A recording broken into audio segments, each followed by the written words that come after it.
Facebook stuff, and I was seeing, about the churches in California and what they was doing and what people were saying, comments. I mean, some people are just, hey, y'all can have your fairy tales. I don't believe your fairy tales. I read one guy, he commented about, he says, I don't believe in the Bible. I went to church when I was little, but I don't believe in it. That's a fairy tale.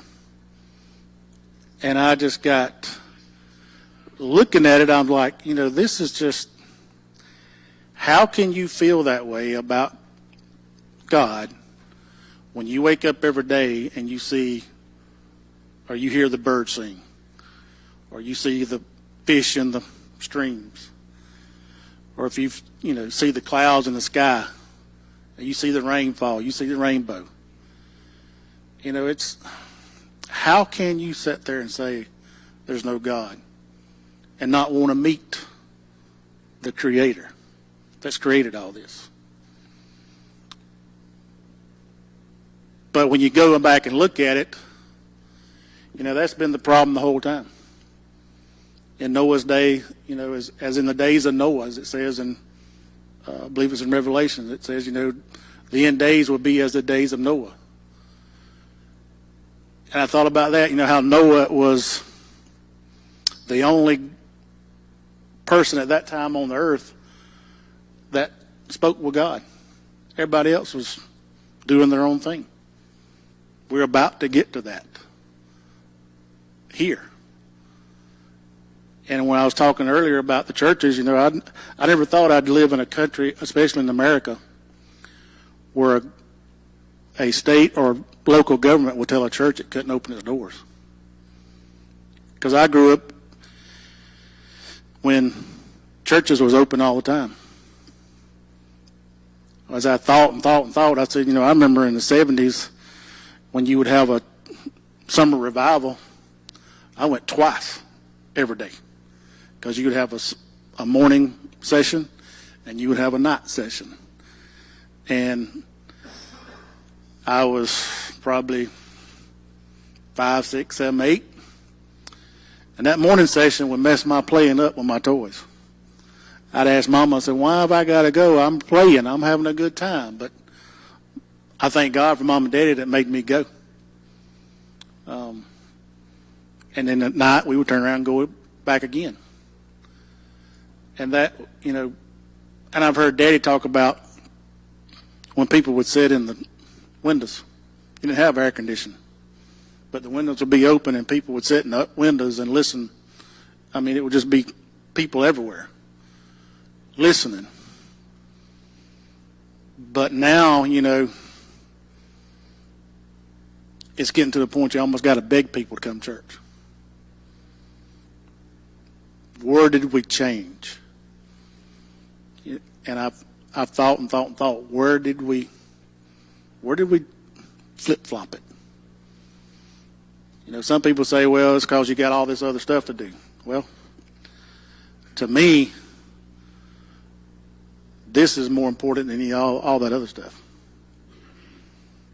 I've said in the men's group that we used to meet on Wednesday night, I said, why is it that we will sit on a Friday and a Saturday in front of a television or at a local stadium, yell till we can't talk for a football team or a basketball team or a baseball team, but come Sunday morning we can't get up out of bed and come to church? And when we come to church, we I look at it, we should be acting more like we do at the ball game here than we do, because at the end of the day, there's only two things that matter: heaven and hell. Do you know him or do you don't? That's the only thing that's going to matter in the day. It don't matter. Bank accounts don't matter. Vehicles don't matter. How many friends you got on Facebook don't matter. It's heaven or hell. Because that's the only two places you're going. And that's just, as the older I get, the more I realize You know, as younger people, that don't come in our head. We think we got all day. But when I looked at this, and I got thinking about seeing Jesus in all his glory, that's going to be a day. And it's not going to be just that day. It's going to be the next and the next and the next and the next and the next. It'll be forever. But if you don't know him, it's going to be torture day after day after day after day after day. But why are we as Christians sometimes quiet? We got the greatest gift in the world. And sometimes we act like we're going to put it in a little box and put it right here, and we don't want nobody else to know about it. Because I thought about when I was in the youth group at Union, we would go to Panama City for a little beach trip every year. And one year they had us, when we went down there, they said, okay, we're going to have our Bible classes, but we want you to go out and give a tract out. The little tracts everybody used to give out. I was scared slammed to death to give that tract out. But why was I scared? And I thought about that today. I said, why was I scared to give that tract out? It's got the greatest gift in the world in it. But I was. Sweat popped out on my head when they gave us some things and I had to go give that thing out. But is it because God tells us to walk against the world, not with the world. But do we want to walk with God, but yet walk with the world too, because we don't want to stand out? Because somebody may look at us and say, hey, that's that Jesus freak over there. You better watch out about him, But why are we so scared to tell others about Jesus Christ? If y'all figure it out, let me know, because I have. We've talked in our men's class about how you can feel God putting it on your mind, you need to talk to this person. But we keep walking. We won't do it. One day we got to answer for that. We're going to answer for what God's asked us to do and we hadn't done. But like I say, as I was reading this, and I said, I'm glad I'm going to heaven. And I'm glad I'm going to get to see Jesus and God, and I'm going to get to live in glory forever and ever and ever.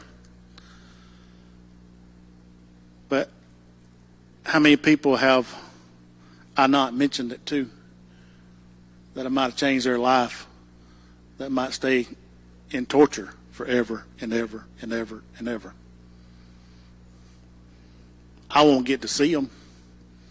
But I think about the rich man and Lazarus. He looked up in heaven, asked God if Lazarus could just dip his hand in some water and just put a drop on my tongue. I'm tortured. That would be torture, to look up in heaven and see everybody having a good time, and you're sitting there with fire around you.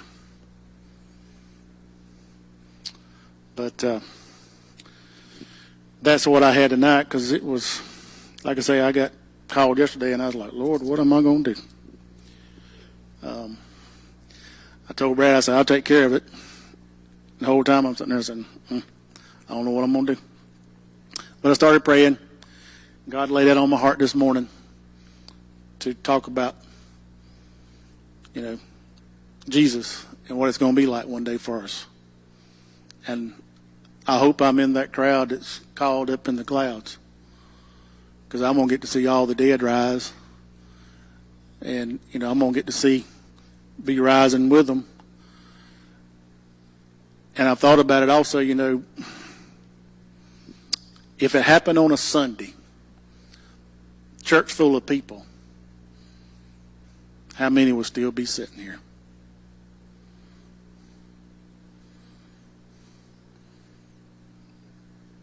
That would be, if you're sitting in a pew and the person on your left and the person on your right's gone and you're still sitting there. I don't know how I would handle that. But that's coming one day. And as an insurance adjuster, we joke about it sometimes. We say, we know, glad when we're Christian we'll be gone because we won't have to worry about all the car wrecks and the plane crashes and the house burnings and everything to take care of. Somebody else have to worry about all that. But that's a little joke that adjusters have about having to go look at stuff sometimes. But we will go to prayer time. Has anybody got any prayer requests? I know we need to remember the Elmore family and passing Mr. Harrell. Yeah.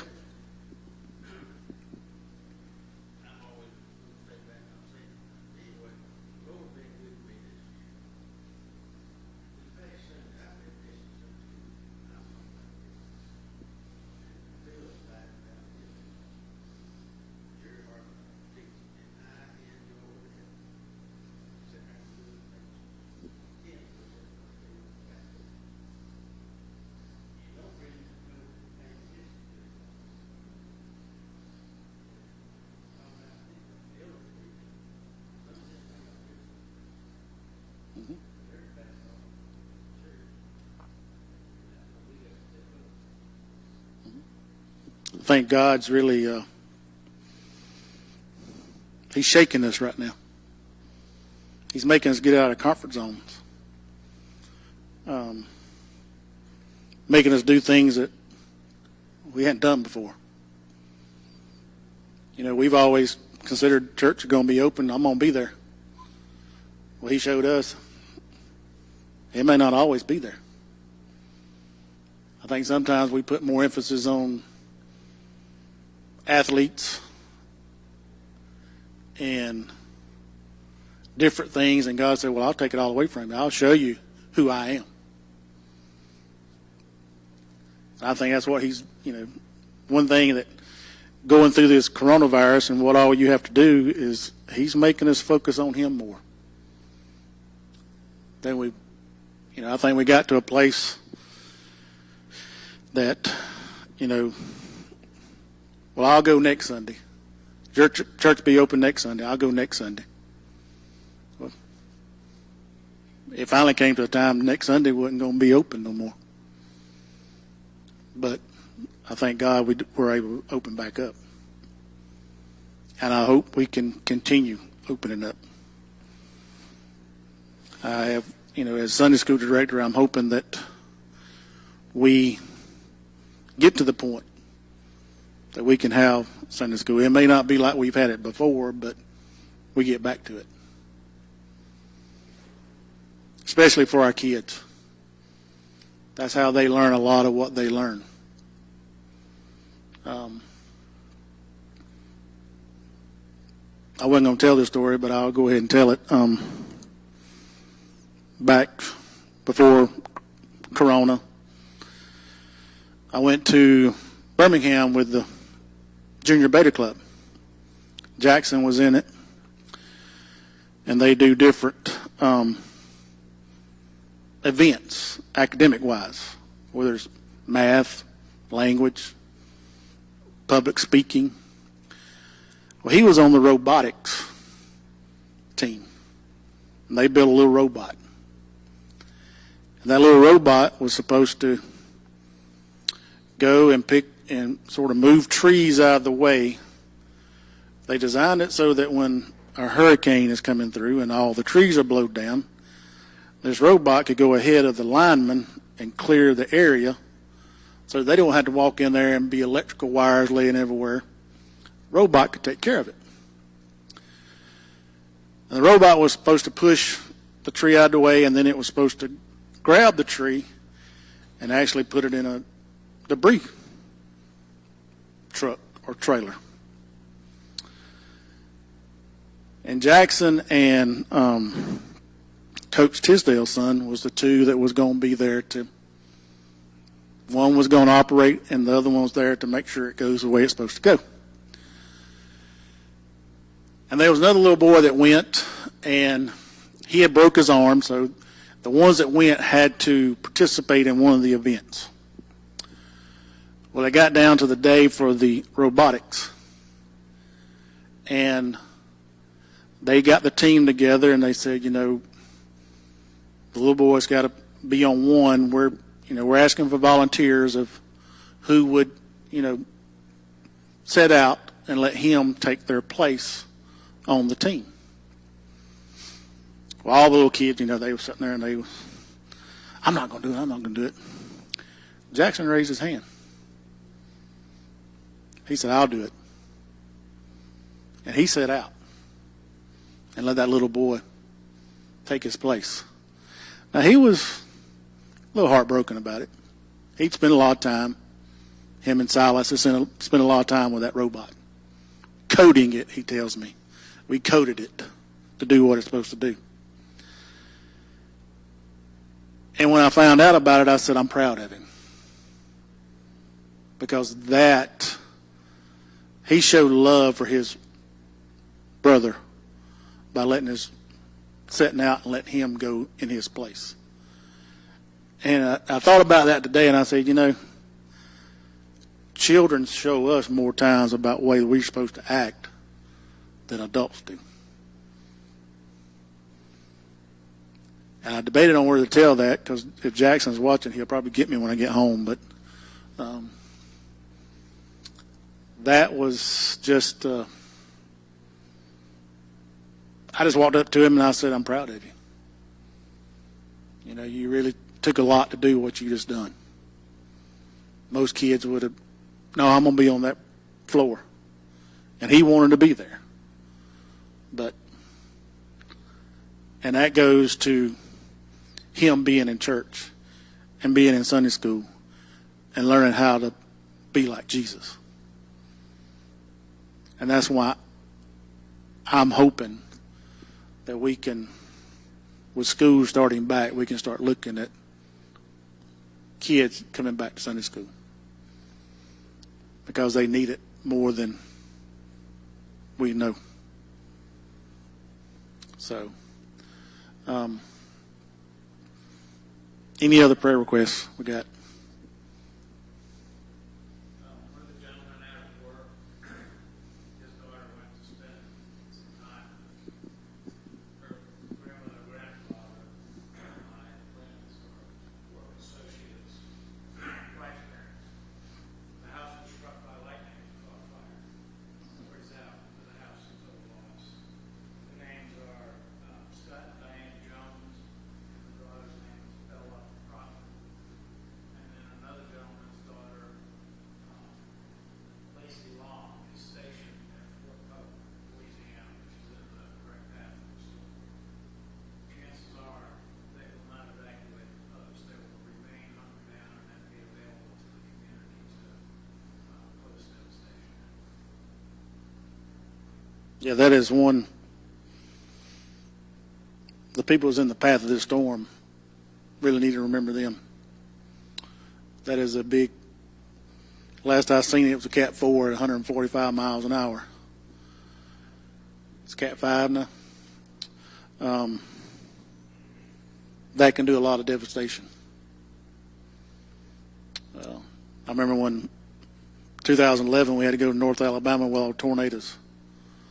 That it looks like a war zone when you get up there. Anybody else got any prayer requests? Yeah. This morning I woke up about 4 or 5 o'clock. I couldn't sleep. I guess more just woke me up, just kind of speaking to me. It's been a long 5 months for me spiritually, not being able to, like you said, get out of the comfort zone. And I have to be honest with you, I kind of rebelled a little bit, just let my old self come back. And this morning, I've got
I know Friday is the big day for school, right?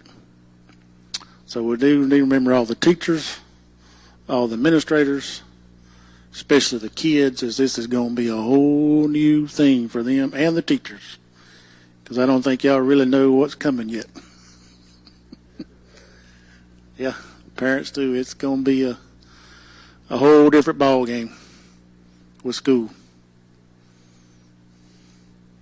And after they've been out since March of last year, it's going to really be fun getting them to go to school.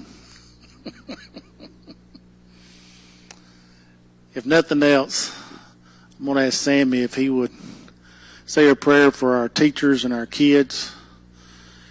I'm going to ask Joe Neal if he would pray for the people that's in the path of the hurricane.